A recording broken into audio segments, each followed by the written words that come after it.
بسم اللہ الرحمن الرحیم۔ السلام علیکم ورحمۃ اللہ وبرکاتہ۔ یہ مختصر القدوری کا سبق نمبر 84 ہے۔ اس سبق میں آپ کتاب القسمہ پڑھیں گے، یعنی مشترک جو مال ہوتا ہے یا جائیداد زمین وغیرہ ہے، چاہے وہ وراثت کی وجہ سے مشترک ہو یا کسی اور وجہ سے، اس کو تقسیم کرنے کا کیا طریقہ کار ہے اور اس کے متعلق شریعت کے کیا احکام ہیں، تو یہ سارے مسائل آپ اس باب میں پڑھیں گے۔ تو ہم شروع کرتے ہیں۔ کتاب القسمتی، یہ باب ہے تقسیم کے مسائل سے متعلق۔ ینبغی للامام، جو کسی بھی علاقے کا حکمران ہوتا ہے، حاکم ہوتا ہے،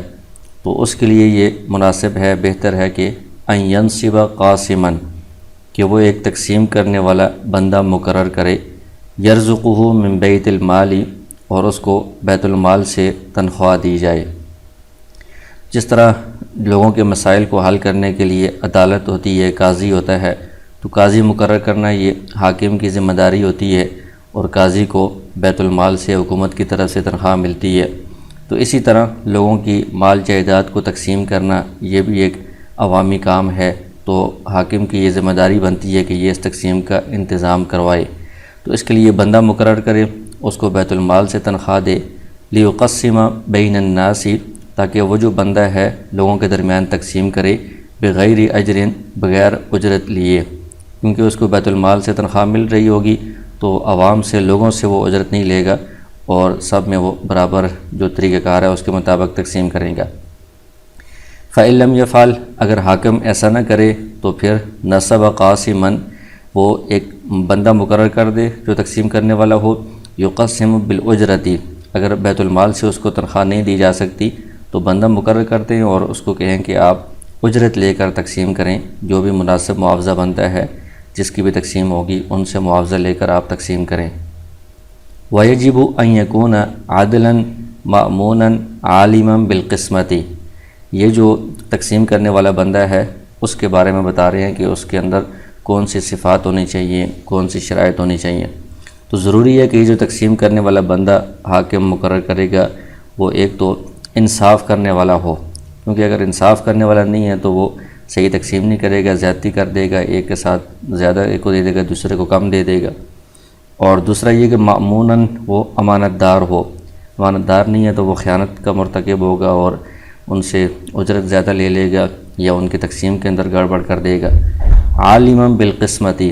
اسی طرح تقسیم کا جو طریقہ کار ہے، شرعی طریقہ کار، اور جو زمین کے تقسیم کے جو معاملات ہوتے ہیں اس علاقے میں، ان سب سے وہ خوب واقف ہو۔ اگر تقسیم سے واقف نہیں ہے پھر بھی ظاہر ہے کہ وہ صحیح انصاف کے ساتھ یہ شرعی طریقہ کار کے مطابق تقسیم نہیں کر سکے گا۔ تو تقسیم کے جو معاملات ہیں، طریقہ کار ہے، احکام، شرعی مسائل، ان سب سے واقف ہو، ایسا بندہ مقرر کرنا چاہیے۔ آگے اس کے مزید کچھ احکام بیان کر رہے ہیں۔ ولا یجبر القاضی الناس علی قاسم واحد، قاضی یا جو حاکم ہے وہ صرف ایک ہی تقسیم کرنے والا مقرر کرے اور سب لوگوں کو مجبور کرے کہ آپ نے اسی سے تقسیم کروانی ہے، یہ طریقہ ٹھیک نہیں ہے۔ تو قاضی مجبور نہ کرے لوگوں کو ایک ہی تقسیم کرنے والے کے پاس جانے پر، کیونکہ اگر ایک ہی ہوگا تو وہ اپنی منمانی کرے گا اور اجرت بھی مرضی کی لے گا، کیونکہ لوگ مجبور ہیں اور کوئی ہے ہی نہیں ہے، تو اس لیے یہ ظلم کرنے پر، زیادتی کرنے پر آمادہ ہو جائے گا۔ تو اگر ایک سے زائد ہوں گے تو پھر وہ ایک کے پاس اگر جاتے ہیں وہ زیادتی کرتا ہے تو دوسرے کے پاس جانے کا آپشن ہوتا ہے، تو اس میں پھر وہ ایک دوسرے کے مقابلے کی وجہ سے اجرت بھی زیادہ نہیں کر سکتے اور زیادتی بھی نہیں کر سکتے۔ اور دوسری بات یہ کہ ولا یترک القسام یشترکون، یہ جو تقسیم کرنے والے ہیں، ایک تو یہ کہ وہ ایک نہ ہو، زیادہ ہوں، اور زیادہ ہیں تو ان کو اس طرح نہ چھوڑا جائے کہ وہ آپس میں شریک ہو کر، شرکت کر کے ایک جو ہے نا وہ کمپنی بنا لیں یا ایک اپنی یونین بنا لیں اور پھر اس میں وہ اپنی مرضی کا ریٹ لگا دیں یا اپنی مرضی کی تقسیم کریں، تو اس طرح بھی ان کو نہ چھوڑا جائے، بلکہ ان کو کہا جائے کہ آپ اپنا الگ الگ سسٹم بنائیں، تاکہ ایک اگر زیادتی کرتا ہے تو دوسرے کے پاس لوگ جا سکیں یا ایک دوسرے کے مقابلے کی وجہ سے ان کا ریٹ بھی مناسب ہو اور کوئی زیادتی بھی نہ کر سکیں۔ آگے جو تقسیم کرنے والا ہے وہ اگر لوگوں سے اجرت لے کر، معاوضہ لے کر تقسیم کرتا ہے تو اس کی اجرت کس حساب سے ہوگی؟ ظاہر ہے کہ تقسیم کرنے والے جن کی زمین یا کوئی مال تقسیم ہوگا وہ ایک سے زائد ہوتے ہیں، تو ان سب پر یہ اجرت کس طرح تقسیم کی جائے گی؟ تو اس کے بارے میں اختلاف ہے۔ وَأُجْرَةُ الْقَسَّامِ، یہ جو تقسیم کرنے والے ہیں ان کی جو اجرت ہے علی عدد رؤوسہم عند ابی حنیفہ رحمہ اللہ، امام ابو حنیفہ رحمہ اللہ کے نزدیک ان کی تعداد کے اعتبار سے ہوگی، مطلب جتنے بندے ہیں اس مال کے اندر یا زمین میں مشترک ہیں جن کی تقسیم ہو رہی ہے، اگر 5 بندے ہیں ان کی زمین آپس میں مشترک تھی، تقسیم ہو رہی ہے اور 50,000 مثلاً اجرت بنی ہے، تو 5 بندوں پر برابر 10-10 ہزار روپیہ اجرت تقسیم کی جائے گی، ان سے لی جائے گی۔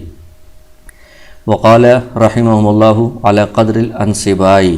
صاحبین حضرات فرماتے ہیں کہ حصوں کے بقدر اجرت لی جائے گی، یعنی ایک بندے کا حصہ زیادہ ہے، اس کی جو ہے 1 کنال زمین ہے، دوسرے کی آدھی کنال زمین ہے، تیسرے کی 5 مرلے زمین ہے، تو اسی کے بقدر ان سے اجرت لی جائے گی، 1 کنال والے سے زیادہ لی جائے گی، آدھی کنال والے سے کم لی جائے گی، تو حصوں کے بقدر اجرت ان سے لی جائے گی۔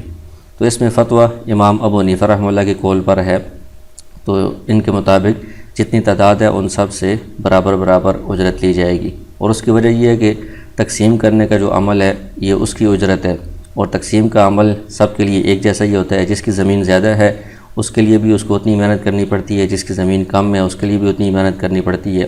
تو اس لیے عمل سب کے لیے اس کا برابر ہو رہا ہے، تو اس لیے اس کو سب کی طرف سے برابر اجرت ملے گی۔ اس کے بعد آگے تقسیم کے مسائل بیان کر رہے ہیں، تو جس مال کی تقسیم ہوگی تو اس مال کی مختلف اقسام ہوتی ہیں، یا تو وہ مال منقولی ہوگا جس کو ادھر ادھر منتقل کیا جا سکتا ہے یعنی زمین کے علاوہ، یا پھر مال جو ہوگا وہ غیر منقولی ہوگا یعنی زمین جائیداد وغیرہ ہوگی،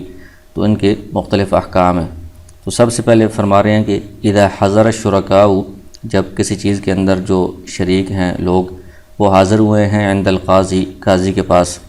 وفی ایدیہم دار او ضیعۃ، اور ان کے قبضے میں ایک گھر ہے یا خالی زمین ہے، تو ظاہر ہے کہ یہ غیر منقولی چیزیں ہیں، تو غیر منقولی چیزوں کے اندر یہ شرکت ہے اور اس کی تقسیم کا وہ دعویٰ کر رہے ہیں۔ وادعوا، اور انہوں نے اس بات کا دعویٰ کیا، انہم ورثوها عن فلان، کہ وہ اس فلاں جو شخص ہے اس کا انتقال ہو گیا ہے اور یہ لوگ اس کی طرف سے اس زمین کے وارث بنے ہیں۔ لم يقسمها القاضی عند ابی حنیفہ رحمہ اللہ، تو یہ غیر منقولی چیز کا دعویٰ ہے یعنی زمین کا دعویٰ ہے، اور وراثت جو اس کا سبب ہے کہ وراثت کی وجہ سے یہ زمین ہمارے پاس آئی ہے، اس طرح یہ دعویٰ کیا جا رہا ہے۔ تو اس کے بارے میں امام ابو حنیفہ رحمہ اللہ فرماتے ہیں کہ قاضی اس وقت تک اس زمین کو ان کے درمیان تقسیم نہیں کرے گا، حتیٰ یہاں تک کہ یقیم البینۃ علی موتہ، ایک تو وہ فلاں جس کی یہ زمین تھی اس کے انتقال کے اوپر گواہ پیش کر دیں کہ اس کا انتقال ہو گیا ہے، وعدد ورثتہ، دوسرا یہ ورثہ کی تعداد کے بارے میں گواہ پیش کریں کہ ابھی جو ہم حاضر ہوئے ہیں بس اس کے صرف یہی ورثہ ہیں، ہمارے علاوہ کوئی اور غائب وارث نہیں ہے۔ جب ان دونوں باتوں پر وہ گواہ پیش کر دیں گے تو اب قاضی کو یقین ہو جائے گا کہ فلاں فوت ہو گیا ہے، اس لیے اب اس کی جو وراثت ہے وہ آگے منتقل ہوگی، اور وراثت میں اس کے صرف یہی ورثہ ہیں، کوئی اور غائب نہیں ہے، لہٰذا انہی کے درمیان وہ قاضی اس کو تقسیم کرے گا۔ وقال رحمہم اللہ، صاحبین حضرات فرماتے ہیں، یقسمها باعترافہم، کہ ان کے کہنے کی بنیاد پر، اقرار کی بنیاد پر وہ اس زمین کو تقسیم کر دے گا۔ صاحبین حضرات یہ فرماتے ہیں کہ اگر کچھ لوگ آ کر دعویٰ کر رہے ہیں اور وہ مسلمان ہیں، عادل ہیں، تو ان کی ظاہری عدالت کے اعتبار سے ہم ان کے اقرار پر فیصلہ کر دیں گے، اور جو دوسری بات ہے کہ ہو سکتا ہے کہ فلاں کا انتقال نہ ہوا ہو، یا ہو سکتا ہے کہ کوئی اور ان کے علاوہ بھی وارث ہو، تو اس کے بارے میں جب تک کوئی یقینی بات سامنے نہیں آتی تو ویسے ہی ہم اس وہم کی وجہ سے تقسیم کو لیٹ نہیں کریں گے، مؤخر نہیں کریں گے، تو ابھی تقسیم کر دیں گے۔ امام ابو حنیفہ رحمہ اللہ یہ فرماتے ہیں کہ چونکہ یہ زمین ہے، یہ گھر ہے، یہ ایسی چیز نہیں ہے کہ ابھی جلدی تقسیم نہ ہوئی تو یہ خراب ہو جائے گی، یہ ضائع ہو جائے گی، یہ تو اپنی جگہ پر پڑی ہوئی ہے، رکھی ہوئی ہے، محفوظ ہے، تو اس لیے ہمیں تحقیق کرنی چاہیے۔ ہو سکتا ہے کہ فلاں کا انتقال ہی نہ ہوا ہو تو یہ ویسے ہی آپس میں تقسیم کروا رہے ہوں، تو پہلے اس کے انتقال کا پتہ چلے، پھر اس کے بعد ہو سکتا ہے کہ ان کے علاوہ کوئی اور وارث بھی ہو اور یہ آپس میں تقسیم کر کے لے لیں اور اس وارث کو محروم کر دیں، تو اس لیے ان ساری چیزوں کی تحقیق کر کے اچھی طرح پھر اس کو تقسیم کیا جائے گا۔ اور اس میں بھی فتویٰ امام ابو حنیفہ رحمہ اللہ کے قول پر ہے کہ ان دونوں باتوں پر وہ گواہ پیش کریں گے تب اس زمین کو تقسیم کیا جائے گا۔ تو صاحبین حضرات فرماتے ہیں کہ ان کے اقرار کی بنیاد پر تقسیم کر دے، وَيَذْكُرُ فِي كِتَابِ الْقِسْمَةِ، اور جو تقسیم والا اس کے پاس ریکارڈ ہے، فائل ہے، رجسٹر، اس میں یہ لکھتے انہو قسمها بقولہم، کہ ان کے قول، ان کے اقرار کی بنیاد پر میں نے یہ تقسیم کی ہے، بعد میں اگر یہ اقرار کے خلاف کوئی بات سامنے آتی ہے تو پھر اس تقسیم کو توڑا بھی جا سکتا ہے۔ تو یہ بات تھی کہ غیر منقولی چیز جو زمین جائیداد ہے اس کی تقسیم سے متعلق دعویٰ تھا۔ وَإِن كَانَ الْمَالُ آگے کہہ رہے ہیں کہ اگر جو مال ہے المشترک جس میں زیادہ لوگ شریک ہیں،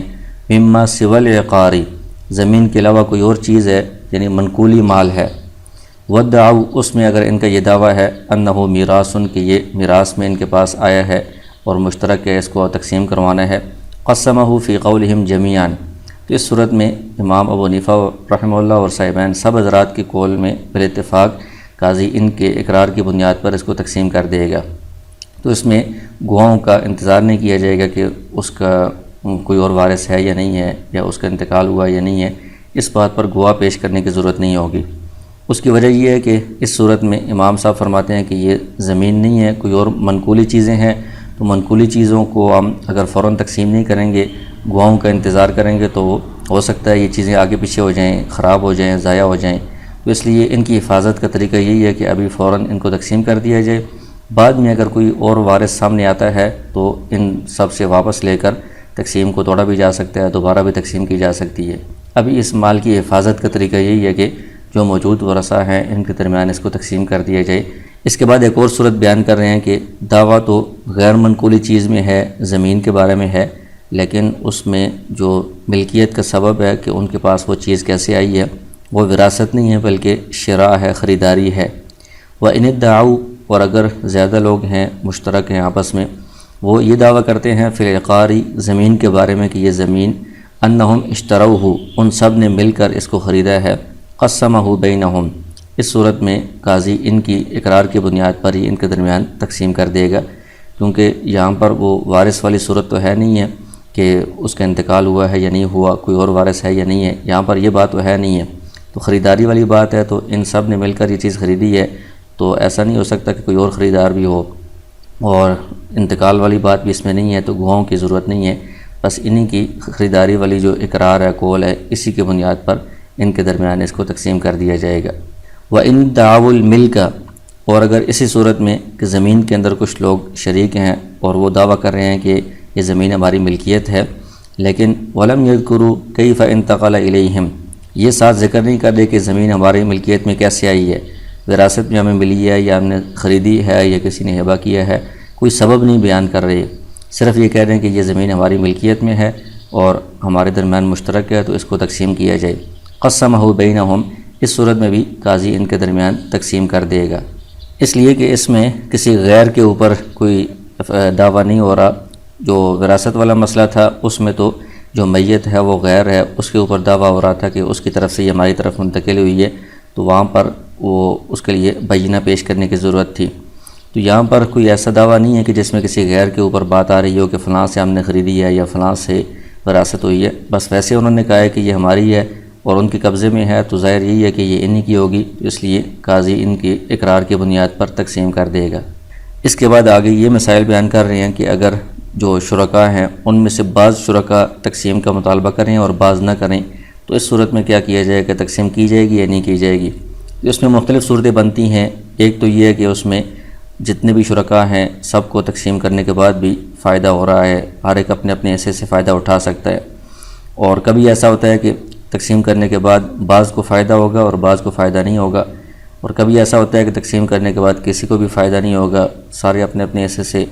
فائدہ نہیں اٹھا سکیں گے، تو ان سب کا حکم بیان کر رہے ہیں۔ تو پہلی صورت یہ ہے کہ اذا کان کل واحد من الشرکاء ينتفع بنصیبہ کہ تقسیم کرنے کے بعد شرکاء میں سے ہر ایک اپنے حصے سے فائدہ اٹھا سکتا ہے، تقسیم کرنے کے بعد اس کو کوئی نقصان نہیں ہے، اپنے حصے کو الگ کر کے وہ اس کو استعمال کر سکتا ہے، اس سے فائدہ حاصل کر سکتا ہے۔ تو اس صورت میں قسم بطلب احدہم کوئی ایک بھی اگر مطالبہ کرتا ہے ان میں سے، تو اس کے مطالبے کی بنیاد پر تقسیم کر دیا جائے گا، کیونکہ یہ جو ایک ہے یہ بھی اس میں شریک ہے اور اس کا حق بنتا ہے کہ یہ اپنے حصے کو الگ کرے، تو اس میں دوسروں کا نقصان بھی نہیں ہے، سارے اپنے اپنے حصے سے فائدہ اٹھا سکتے ہیں، ایک کے طلب کرنے پر بھی تقسیم کر دی جائے گی اور سب کو اپنا اپنا حصہ دے دیا جائے گا۔ دوسری صورت یہ ہے کہ وَإِن كَانَ أَحَدُهُمْ يَنْتَفِعُ وَالْآخَرُ يَسْتَضِرُّ لِقِلَّةِ نَصِيبِهِ اگر تقسیم کرنے کے بعد ایک جو شریک ہے اس کو تو فائدہ ہوگا، اس کا حصہ بڑا ہے، وہ اپنے حصے سے فائدہ اٹھا سکے گا، لیکن دوسرا جو ہے اس کو تقسیم کرنے کے بعد نقصان ہوگا، لقلت نصیبی ہی، اس کا حصہ کم ہے، اس کم والے حصے سے وہ کوئی فائدہ نہیں اٹھا سکتا۔ فَإِن طَلَبَ صاحب الکثیری، اس صورت میں اگر جو بڑے حصے والا ہے جس کا فائدہ ہے وہ اگر تقسیم کا مطالبہ کرتا ہے، قسم، تو قاضی تقسیم کر دے گا، اس لیے کہ اس کا اس میں فائدہ ہے، اور دوسرے کا اگرچہ اس میں نقصان ہے لیکن کب تک یہ اس کو ساتھ شریک کیے رکھے گا، یہ چاہتا ہے کہ میرا حصہ الگ ہو جائے اور میں مستقل اپنے طور پر اس کو استعمال کروں، تو ظاہر ہے کہ ہمیشہ کے لیے تو اس کو اپنے ساتھ نہیں رکھ سکتا، تو اس کا حق بنتا ہے تو اس کو الگ کر کے دے دیا جائے گا۔ لیکن وَإِن طَلَبَ، اگر وہ شخص مطالبہ کرے صاحب القلیلی، جس کا حصہ کم ہے، لم یقسم، تو اس صورت میں قاضی اس کو تقسیم نہیں کرے گا، کیونکہ جو کم والا ہے اس کو تقسیم کرنے کے بعد نقصان ہے، یہ اس سے فائدہ تو اٹھا نہیں سکتا۔ تو اب یہ جو مطالبہ کر رہا ہے، اس مطالبہ کرنے میں یہ متعنت ہے۔ متعنت کا مطلب ہے کہ خود اپنا نقصان کرنے والا ہے، تو جو شخص خود اپنا نقصان کرنے والا ہو، شریعت یہ چاہتی ہے کہ اس کو نقصان سے بچایا جائے، اس لیے اس کے مطالبے کی بنیاد پر تقسیم نہیں کیا جائے گا، تاکہ یہ دوسرے کے ساتھ مل کر ہی فائدہ اٹھاتا رہے۔ وَإِن كَانَ كُلُّ وَاحِدٍ مِّنْهُمَا يَسْتَضِرُّ، تیسری صورت یہ ہے کہ تقسیم کرنے کے بعد ہر ایک کو نقصان ہو رہا ہے، سب کا حصہ ایسا تھوڑا ہو جائے گا کہ اس سے وہ فائدہ نہیں اٹھا سکیں گے۔ لم يقسمها، تو اس صورت میں کوئی ایک اگر مطالبہ کرتا ہے تو اس سے تقسیم نہیں کریں گے، کیونکہ اس کا بھی نقصان ہے، دوسرے کا بھی نقصان ہے، تو نقصان سے بچانے کی شریعت کوشش کرے گی۔ الا بتراضیہما، ہاں یہ کہ دونوں راضی ہو جائیں، یا جتنے شرکاء ہیں سب کے سب راضی ہو جائیں، ظاہر ہے کہ ان کی اپنی ملکیت ہے، ان کی اپنی چیز ہے، جب وہ رضامندی سے اپنے نقصان کو خود برداشت کر رہے ہیں، خود وہ مطالبہ کر رہے ہیں، تو پھر قاضی مجبوراً تقسیم کر ہی دے گا۔ اس کے بعد مختلف چیزوں کے بارے میں بتا رہے ہیں کہ کون سی چیزوں کی تقسیم کی جا سکتی ہے، کون سی چیزوں کی تقسیم نہیں کی جا سکتی۔ کہتے ہیں وَيُقَسِّمُ الْعُرُوزَ، قاضی جو سامان ہے اس کو تقسیم کر سکتا ہے، اذا كانت من صنف واحد، اگر ایک ہی قسم کا سامان ہو، ظاہر ہے کہ ایک ہی قسم کا سامان ہے تو اس کو تقسیم کر کے سب شرکاء کو دے گا، تو سب کے پاس ایک جیسی چیز آئے گی اور مقدار بھی اس کے برابر ہوگی، تو یہ انصاف کے ساتھ تقسیم ہوگی۔ ولا يقسم الجنسین بعضها فی بعض، اور دو قسم کی اگر چیزیں ہیں یا زیادہ قسم کی چیزیں ہیں تو ان کو اس طرح تقسیم نہ کرے کہ ایک چیز ایک کو دے دی، دوسری چیز دوسری کو دے دی، کیونکہ اس میں پھر دونوں چیزیں مختلف ہیں تو دونوں کی حیثیت یا مالیت ایک جیسی نہیں ہوتی، تو وہ ایک چیز ایک کو دینے سے دوسری کو دینے سے وہ تقسیم برابر نہیں ہوتی۔ الا بتراضیہما، ہاں یہ کہ دونوں کی رضامندی ہو تو اس صورت میں پھر ایک چیز ایک کو دے کر دوسرے کو دے کر تقسیم کی جا سکتی ہے۔ تو اس کی مثال یہ ہے کہ من صنف واحد، مثال کے طور پر اگر گندم ہے، 10 من گندم ہے اور 5 شرکاء ہیں، تو اس کو تقسیم کیا جائے گا، 2 من گندم سب کو آ جائے گی، تو گندم ایک ہی چیز ہے اور مقدار بھی 2 من سب کے برابر ہے، تو یہ انصاف کے ساتھ برابر تقسیم ہو گئی ہے۔ لیکن اگر 10 من گندم ہے اور 5 من چاول ہیں، تو ایسا نہیں ہو سکتا کہ گندم ایک بندے کو دے دے اور چاول دوسرے کو دے دے، اور اگر مقدار برابر بھی ہو، 10 من گندم ہو 10 من چاول ہو، تو ایک کو گندم دے دے دوسرے کو چاول دے دے، تو یہ تقسیم ٹھیک نہیں ہے، کیونکہ گندم کی مالیت حیثیت الگ ہوتی ہے، چاول کی الگ ہوتی ہے، تو اس طرح یہ تقسیم برابر نہیں ہوگی، انصاف نہیں ہوگا۔ ہاں اس میں یہ ہوتا ہے کہ دونوں اگر رضامند ہیں، ایک کہتا ہے کہ مجھے گندم دے دیں، دوسرا کہتا ہے کہ مجھے چاول دے دیں، تو یہ ٹھیک ہوگا۔ اس کی وجہ یہ ہے کہ اصل تو یہ ہونا چاہیے کہ گندم کے اندر بھی دونوں کا حصہ ہو، 5 من گندم دونوں کو دی جائے، اور چاول میں بھی دونوں کا حصہ ہے کہ 5 من چاول دونوں کو دیے جائیں۔ لیکن اگر ایک بندہ کہتا ہے کہ مجھے ساری گندم ہی دے دیں، اس کا مطلب یہ ہے کہ وہ چاول کے اندر جو اپنا حصہ ہے دوسرے کو دے کر اس کے بدلے میں دوسرے کے حصے کی گندم لے رہا ہے، تو یہ تبادلہ کر رہا ہے۔ اور دوسرا بندہ کہتا ہے کہ مجھے چاول دے دیں، تو وہ گندم میں جو حصہ تھا وہ چھوڑ کر اس کی جگہ پر چاول لے رہا ہے، تو وہ بھی تبادلہ کر رہا ہے۔ تو یہ جو تبادلہ ہوتا ہے اس میں دونوں کی رضامندی ضروری ہے، جس طرح بیع کے اندر مبادلۃ المال بالمال دونوں کی رضامندی سے ہوتا ہے، تو یہاں پر بھی تبادلے میں دونوں کی رضامندی ہے تو یہ تبادلہ ٹھیک ہے۔ اگر رضامندی نہیں ہے تو پھر اس طرح تقسیم نہیں ہوگی، بلکہ ہر چیز کے اندر الگ الگ تقسیم کی جائے گی۔ چاول کے اندر بھی دونوں کا حصہ ہوگا اور گندم کے اندر بھی دونوں کا حصہ بنایا جائے گا۔ وقال ابو حنیفہ رحمہ اللہ لا يقسم الرقیق ولا الجواہر، امام ابو حنیفہ رحمہ اللہ فرماتے ہیں کہ غلام اگر زیادہ ہیں تو ان کو اس طرح تقسیم نہیں کیا جائے گا کہ ایک ایک غلام سب کو دے دیا جائے۔ اسی طرح جواہرات ہیں، جو عمدہ موتی ہوتے ہیں، ہیرے ہوتے ہیں، تو ان کو بھی ایک ہیرا ایک کو دے دیا جائے، دوسرا دوسرے کو دے دیا جائے، اس طرح تقسیم نہیں کی جائے گی، کیونکہ غلاموں کے اندر اگرچہ ظاہری طور پر تو یہ ایک ہی جنس ہیں، تو ایک غلام سب کو مل گیا ہے، یہ برابر نظر آ رہا ہے، لیکن ان کے اندر جو خصوصیات ہوتی ہیں، ان کی جو صلاحیتیں ہوتی ہیں وہ بہت مختلف ہوتی ہیں۔ ایک غلام جو ہے وہ بہت شریف ہے، با اخلاق ہے، ہنرمند ہے، دوسرا جو ہے وہ شریر ہے اور اس کو کوئی ہنر بھی نہیں آتا، کام کاج خدمت وغیرہ بھی نہیں کر سکتا، تو ان میں بہت ذرا فرق ہوگا۔ تو ایک جو غلام ہے اچھا وہ ایک کو دے دیا جائے، دوسرا جو کم درجے کا ہے دوسرے کو، تو یہ تقسیم برابر نہیں ہوگی۔ تو اس لیے ان کو اس طرح تقسیم نہیں کیا جائے گا، بلکہ ہر غلام کے اندر دونوں کا حصہ ہوگا، سب شرکاء کا حصہ ہوگا، یا ان کو بیچ کر جو قیمت ہے وہ سب میں تقسیم کی جائے گی۔ اسی طرح جواہرات جو ہوتے ہیں وہ بھی مختلف قسم کے ہوتے ہیں، ہر ایک کی مالیت مختلف ہوتی ہے، ہر ایک کی حیثیت مختلف ہوتی ہے، تو ایک کو دے دیا جائے دوسرا دوسرے کو، تو یہ انصاف کے ساتھ تقسیم نہیں ہوگی، بلکہ ان سب کی مالیت لگا کر ان کو بیچ کر یا ان کی قیمت کے لحاظ سے برابر سب کو تقسیم کیا جائے گا۔ وقال ابو یوسف و محمد رحمہ اللہ یقسم الرقیق،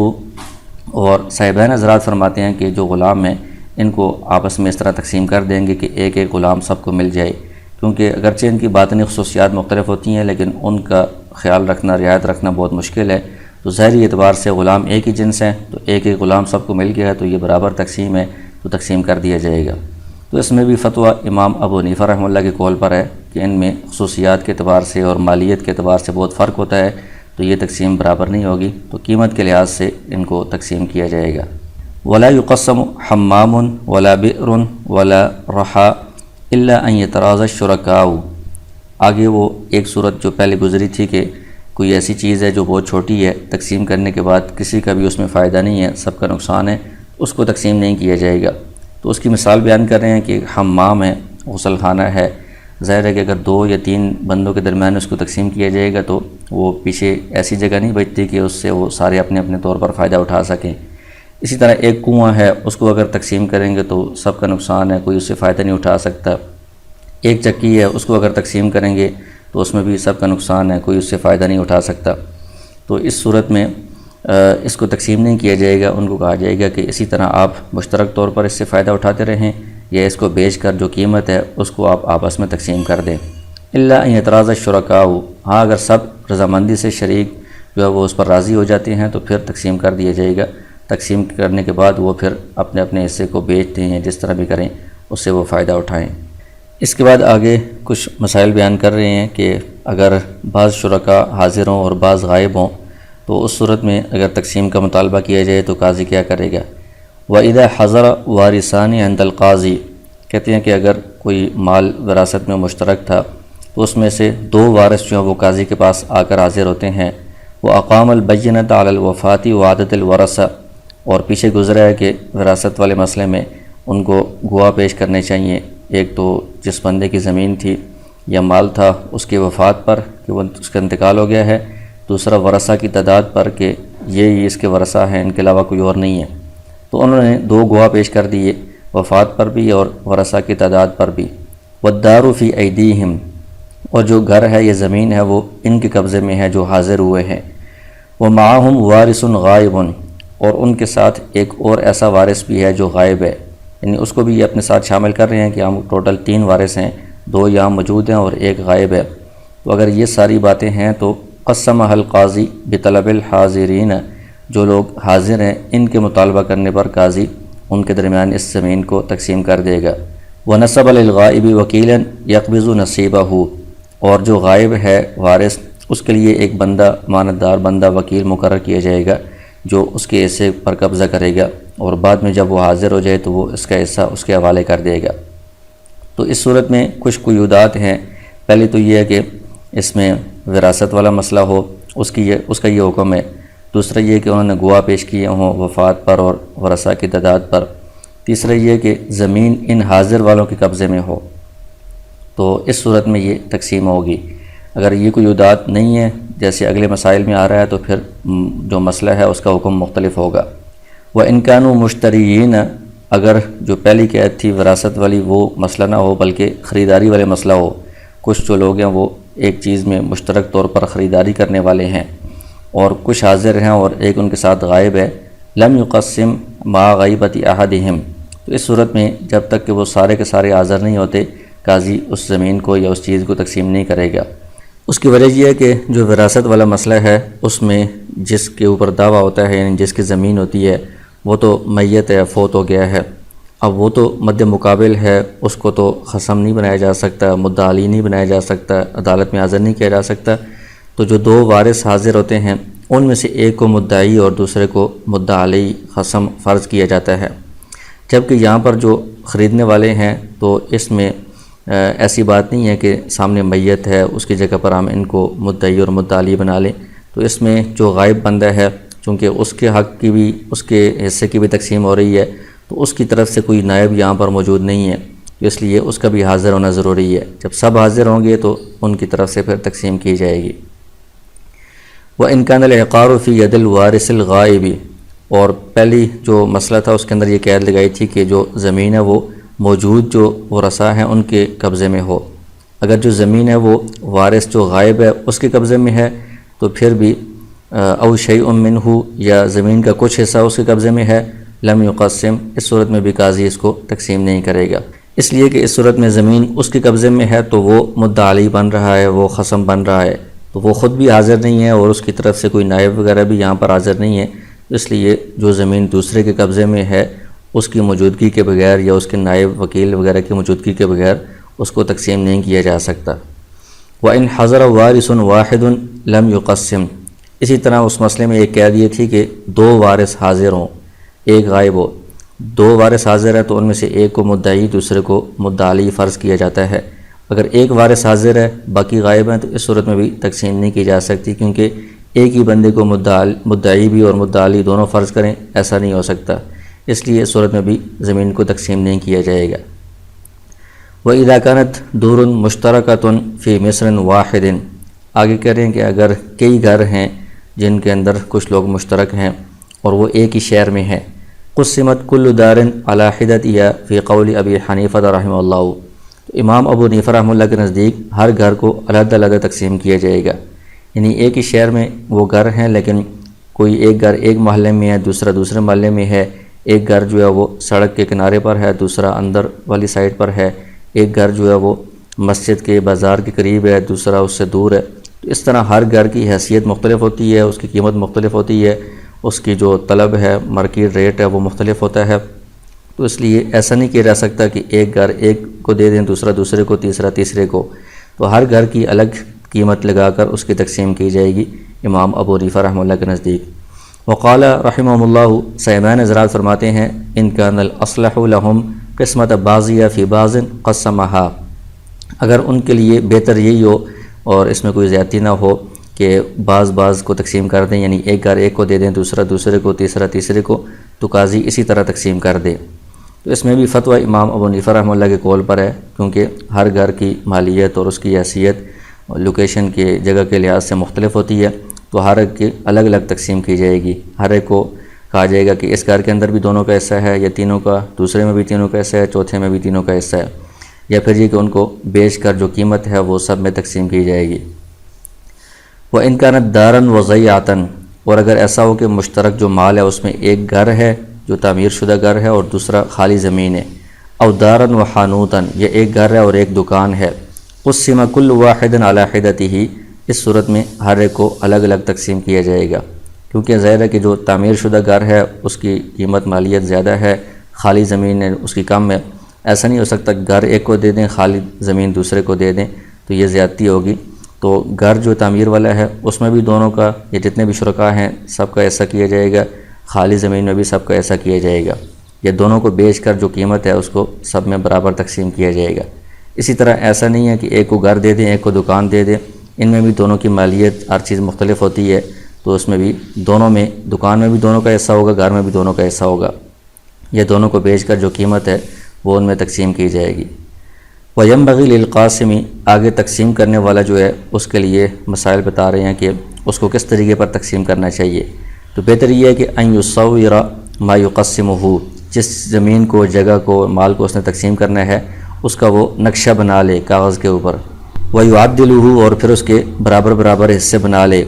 وَيَزْرَعُهُ، اور اس زمین کی پیمائش کر لے، پیمائش کے حساب سے حصے برابر کرے گا،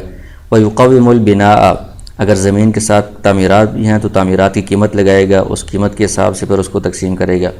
وَيُفْرِدُ كُلَّ نَصِيبٍ عَنِ الْبَاقِي بِطَرِيقِهِ وَشُرْبِهِ، اور جو زمین کے اندر مختلف حصے بنائے گا تو ہر حصہ اس طرح بنائے کہ اس حصے کو باقیوں سے بالکل الگ کر دے، اس کا راستہ بھی الگ ہو اور اس کے جو پانی بہنے کی جو نالی ہے، پانی کی جگہ ہے، وہ بھی اس کی الگ ہو، دوسرے کے اندر اس کو راستہ یا پانی بہانے کی ضرورت نہ پڑے دوسرے کے حصے میں۔ حتی لا یکون لنصیب بعضهم بنصیب الآخر تعلق، ایک کے حصے کا دوسرے کے ساتھ کوئی تعلق نہ ہو، ورنہ پھر بعد میں بھی ان کے آپس میں مسائل یا اختلاف جھگڑا وغیرہ چلتا رہے گا۔ تو ہر ایک کا حصہ بالکل الگ کر دے، راستہ بھی، سب چیزیں بالکل الگ ہو جائیں تاکہ مکمل تقسیم ہو جائے۔ اور پھر اس کے بعد یکتب اسامیہم، ان کے جو نام ہیں وہ مختلف پرچیوں پر، کاغذوں پر لکھ لے، وَيَجْعَلُهَا قُرْعَةً، اور پھر قرآن اندازی کر لے۔ ظاہر ہے کہ ایک زمین کے اندر اس نے 5 حصے بنائی ہیں تو کون سا حصہ کس کو دے گا، تو یہ قرآن اندازی کے حساب سے اس میں تقسیم ہو جائے تو سب کا دل مطمئن ہو جائے گا۔ ثم یلقب نصیبا بالاول، تو ایک حصے کو اول کا نام دے دے کہ یہ پہلا حصہ ہے، والذی یلیہ بالثانی، اس کے ساتھ والے کو ثانی، والذی یلیہ بالثالث، اس کے ساتھ والے کو تیسرا، تو ہر حصے کا نام لکھ لے۔ اور پھر اعلی ھذا ثم یخرج القرعۃ، پھر اس بنیاد پر قرآن اندازی کرے۔ تو فمن خرج اسمہ اولا، سب سے پہلے جس کا نام قرآن اندازی میں نکل آئے اس کو فلہ السہم الاول، پہلا حصہ دے دے۔ ومن خرج ثانیا، دوسری مرتبہ جس کا نام نکل آئے فلہ السہم الثانی، اس کو دوسرا حصہ دے دے۔ اسی طرح آگے تیسرا چوتھا ساری تقسیم کر دے تاکہ کسی کو یہ ذہن میں نہ ہو کہ میرے ساتھ زیادتی ہوئی ہے یا جو تقسیم کرنے والا ہے وہ کسی کی سائیڈ لے رہا ہے، تو سب کا اطمینان کے ساتھ، برابری کے ساتھ اس طرح تقسیم ہو جائے گی۔ آگے فرما رہے ہیں وَلَا يُدْخِلُ فِي الْقِسْمَةِ، جو تقسیم ہے زمین کی یا اور جو مال ہے اس کے اندر الدراہم والدنانیر، درہم اور دیناروں کو شامل نہیں کرے گا، داخل نہیں کرے گا، الا بترازیہم، مگر یہ کہ سب کی رضامندی سے۔ یعنی اگر ایک طرف زمین ہے اور دوسری طرف درہم اور دینار ہیں تو ایک بندے کو صرف زمین دے رہا ہے زیادہ اور دوسرے کو کچھ زمین اور کچھ درہم دے رہا ہے، تو اس طرح کرنا ٹھیک نہیں ہے، کیونکہ زمین کے اندر سب مشترک ہے تو زمین سب کو برابر ملنی چاہیے، درہم اور دینار میں سب مشترک ہے تو یہ بھی سب کو برابر ملنے چاہیے۔ تو ایک کو زمین اور دوسرے کو اس کے بدلے میں درہم دے تو یہ تقسیم برابر نہیں ہوگی۔ ہاں پھر اگر سب کی رضامندی ہے تو رضامندی میں پھر وہی تبادلے والی ترتیب آ جائے گی کہ ایک بندہ زمین کے اندر اپنا حصہ چھوڑ کر اس کے بدلے میں درہم دینار لے رہا ہے اور دوسرا بندہ درہم اور دینار میں اپنا حصہ چھوڑ کر زمین لے رہا ہے، تو وہ تبادلہ ہے تو اس میں ان کی آپس میں رضامندی ضروری ہے۔ فَإِن قَسَّمَ بَيْنَهُمْ، اگر قاسم نے، تقسیم کرنے والے نے ان کے درمیان زمین کو تقسیم کر دیا، وَلِأَحَدِهِمْ مَسِيلٌ فِي مِلْكِ الْآخَرِ، تقسیم کے بعد ایک بندے کا جو حصہ ہے اس کا پانی دوسرے کے حصے کے اندر بہہ رہا ہے، پانی کی نالی دوسرے کے حصے کے اندر سے آ رہی ہے، او طریق، یا اس کا راستہ دوسرے کی زمین کے اندر سے آ رہا ہے، اس طرح تقسیم ہو گئی ہے۔ لم یشترط فی القسمتی، اور تقسیم میں پہلے سے اس طرح کی شرط نہیں لگائی گئی تھی، تو ظاہر ہے کہ یہ معاملہ مشکل ہے، آگے ان کا آپس میں اختلاف چلے گا۔ فَإِنْ أَمْكَنَ صَرْفُ الطَّرِيقِ وَالْمَسِيلِ عَنْهُ، اگر ابھی اسی تقسیم کے اندر راستے کو وہاں سے ہٹا کر الگ کرنا، مسیل جو پانی والی جگہ ہے اس کو الگ کرنا ممکن ہو، تو فَلَيْسَ لَهُ، اس کو یہ حق حاصل نہیں ہے، أَنْ يَسْتَرِقَ، کہ وہ راستہ بنائے دوسرے کی زمین میں، وَيَسِيلَ فِي نَصِيبِ الْآخَرِ، یا پانی بہائے دوسرے کی زمین میں، یہ اپنا راستہ بھی الگ کر دے اور اپنا پانی بہنے کی جگہ وہ بھی الگ کر دے تاکہ دوسرے کے ساتھ کوئی معاملات خلل ان میں پیدا نہ ہو۔ وَإِن لَمْ يُمْكِن، اگر یہ جو تقسیم ہوئی ہے اس میں راستہ دوسرے کی زمین میں آ گیا ہے یا پانی بہنے کی جگہ وہاں سے اس کو ہٹانا ممکن نہیں ہے، الگ کرنا ممکن نہیں ہے، اس صورت میں ظاہر ہے کہ آگے ساری زندگی ان کا جھگڑا چلتا رہے گا۔ فُسِخَتِ الْقِسْمَةُ، تو اس تقسیم کو ہی توڑ دیا جائے گا، دوبارہ نئے سرے سے تقسیم کی جائے گی جس میں ہر ایک کا راستہ بھی الگ ہو اور ہر ایک کے پانی والی جگہ بھی الگ ہو، دوسرے کے ساتھ اس کو کوئی اختلاف جھگڑا کی نوبت نہ آئے۔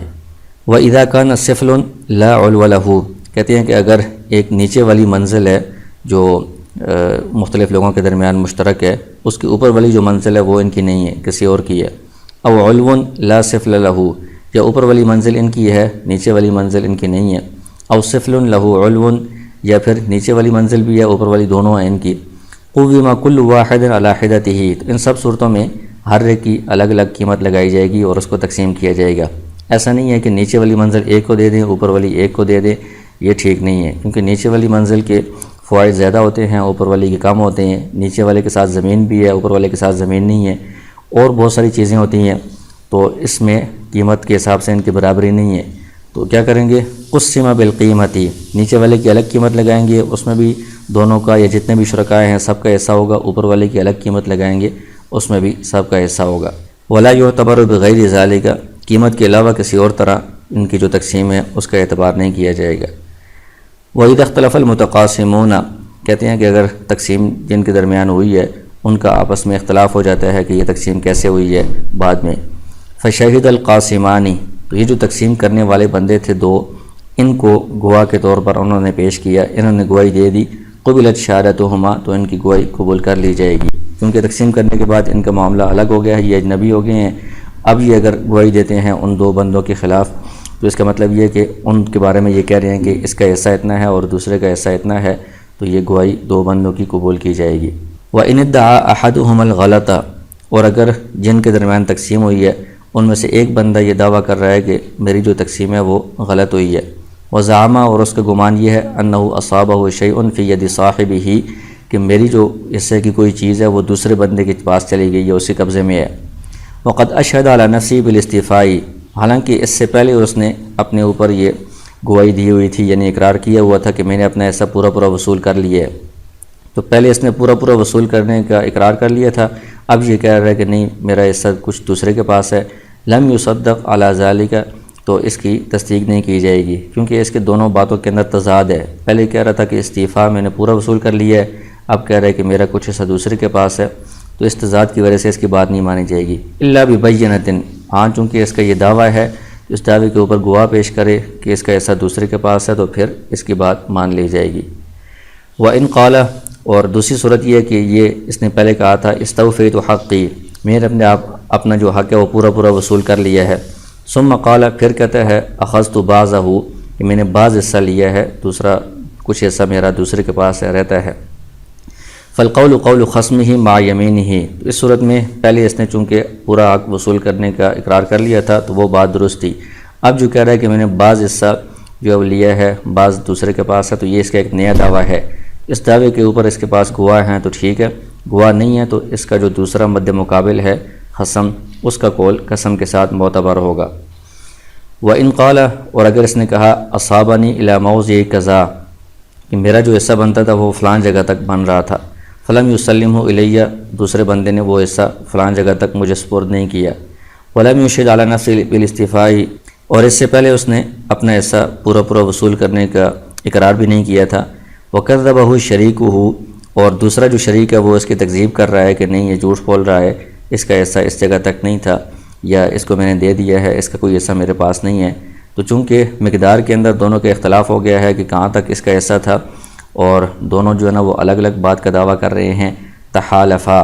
تو جس طرح بے کے اندر مبیع کی مقدار میں ثمن کی مقدار میں دونوں کا اختلاف ہو جائے تو وہاں پر دونوں سے قسم لی جاتی ہے اور بے کو کینسل کر دیا جاتا ہے، فسخ کر دیا جاتا ہے،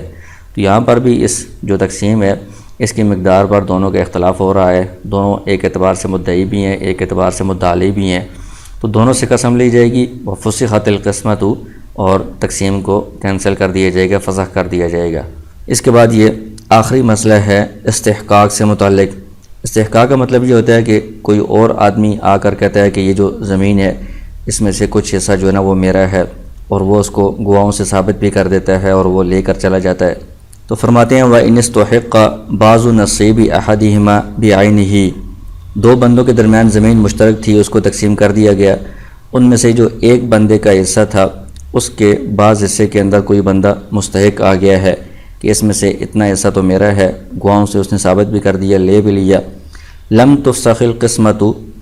تو امام ابو حنیفہ رحمہ اللہ کے نزدیک تقسیم کو جو تقسیم ہوئی ہے آپس میں اس کو فسخ نہیں کیا جائے گا، ورجع بحصۃ ذالک من نصیب شریکہ، بلکہ یہ جو بندہ ہے جس کے حصے میں سے کچھ حصہ مستحق لے گیا ہے تو اس میں سے آدھا حصہ یہ دوسرے شریک سے لے لے گا اس کی مقدار۔ وقال ابو یوسف رحمہ اللہ تفسخ القسمۃ، امام ابو یوسف رحمہ اللہ فرماتے ہیں کہ تقسیم کو فسخ کر دیا جائے گا، دوبارہ جو باقی زمین رہ گئی ہے مستحق کے لے جانے کے بعد اس کو آپس میں نئے سرے سے تقسیم کیا جائے گا۔ امام ابو یوسف رحمہ اللہ فرماتے ہیں کہ ایک بندے کا جو حصہ ہے وہ کم ہو گیا ہے، دوسرے کا پورا ہے، تو یہ تقسیم اب برابر نہیں ہے، لہٰذا اس کو ختم کر کے دوبارہ جو ابھی مستحق کے لے جانے کے بعد باقی جتنا بھی زمین یا مال رہ گیا ہے اس کو دوبارہ نئے سرے سے ان کے درمیان تقسیم کریں گے۔ امام ابو حنیفہ رحمہ اللہ اور امام محمد رحمہ اللہ کے یہاں پر نام نہیں لکھا ہوا، لیکن وہ بھی اس مسئلے میں امام ابو حنیفہ رحمہ اللہ کے ساتھ ہیں۔ ان دونوں حضرات کا قول یہ ہے کہ جو مستحق ہے اس نے اس پہلے بندے کے حصے میں سے ایک متعین حصہ لیا ہے بعینہ ہی، تو وہ جو متعین حصہ ہے وہ ہمیں معلوم ہے کتنا ہے، تو اس میں سے آدھا یہ دوسرے سے لے لے گا تو دونوں کا برابر ہو جائے گا۔ مثال کے طور پر 12 کنال زمین تھی تو اس کو دو بندوں کے درمیان 6 کنال کے حساب سے تقسیم کیا گیا، تو ایک بندے کی جو 6 کنال زمین تھی اس میں ایک مستحق آ کر کہتا ہے کہ اس میں سے 2 کنال زمین تو میری ہے، اس نے گواہوں سے ثبوت کے ذریعے سے ثابت بھی کر دیا، تو 2 کنال وہ لے کر چلا گیا۔ اب اس بندے کے پاس 4 کنال رہ گئی ہیں اور دوسرا جو شریک ہے اس کے پاس 6 پوری ہیں، تو اس میں 2 کنال چونکہ مستحق لے کر گیا ہے تو 1 کنال یہ دوسرے شریک سے لے لے گا، تو اب اس کے پاس بھی 5 ہو جائیں گی، دوسرے کے پاس بھی 5 ہو جائیں گی، تو تقسیم برابر ہو جائے گی۔ تو دوبارہ تقسیم کو فسخ کر کے نئے سرے سے کرنے کی ضرورت نہیں ہے، چونکہ جو مستحق حصہ لے کر گیا ہے وہ متعین ہے، اس میں سے یہ آدھا دوسرے سے لے لے گا تو دونوں کا حصہ پھر بھی برابر ہو جائے گا۔ تو اس میں بھی فتویٰ امام ابو حنیفہ رحمہ اللہ کے قول پر ہے، تقسیم کو توڑنے کی ضرورت نہیں ہے، اس طرح یہ دوسرے سے آدھے حصے کا رجوع کرے گا تو حصہ دونوں کا برابر ہو جائے گا۔